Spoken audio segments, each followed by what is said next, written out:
Akses jalan penghubung antara Desa Kadundung, Kecamatan Latimojong, Kabupaten Luwu, Sulawesi Selatan masih terputus. Jembatan penghubung Desa Kadundung dengan 6 desa lainnya terputus lantaran tersapu banjir bandang. Tim SAR gabungan membuat jembatan alternatif dengan titian kayu untuk menyeberangi sungai selebar 29,2 meter. Untuk distribusi logistik, warga mengandalkan gondola yang dibuat oleh tim relawan. Gondola itu melintang di atas sungai menggunakan tali kawat baja. Sekali mengangkut, bisa muat beban hingga 150 kg. Balai Pengelolaan Jalan Nasional, PJN, Wilayah 2 Sulsel masih sibuk melakukan mobilisasi bahan jembatan Bailey. Jembatan Bailey dibuat untuk menghubungkan akses jalan antar desa di atas sungai selebar 29,2 meter. Untuk jembatan Bailey, kita sudah mobilisasi Bailey dan Bronjong. Ini akan membuka akses 6 desa yang ada di Latimojong, kata Muhammad Rizky, PPK 2 PJN Sulsel. Kata Rizky, pembangunan jembatan Bailey memakan waktu hingga 14 hari ke depan. Dirinya menambahkan, sebanyak 7 alat berat dikerahkan untuk membuka material longsor yang menutup badan jalan.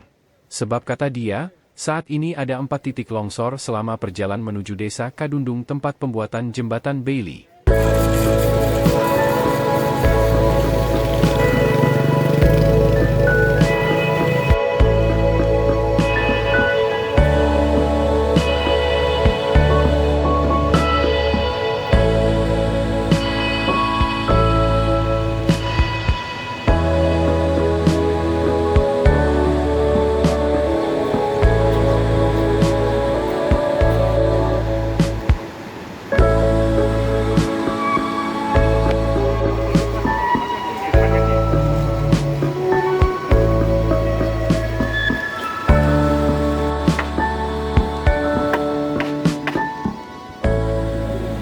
Progres pembukaan jalan di Kecamatan Latimojong ini, Pak? Ya, saat ini Balai Besar Pelestarian Jalan Sulawesi Selatan sedang melaksanakan pembukaan akses jalan dengan mengerahkan 7 ekskavator untuk menangani longsor-longsoran yang terjadi. Ada 4 longsoran besar di atas sehingga memperlancar akses mobilisasi untuk membuat jembatan sementara jembatan Bailey.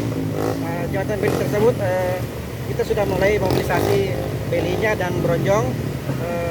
Diperkirakan mudah-mudahan ada kendala sampai tanggal 20 Mei 2024. Baru jadi, Pak? Iya, mudah-mudahan ada kendala.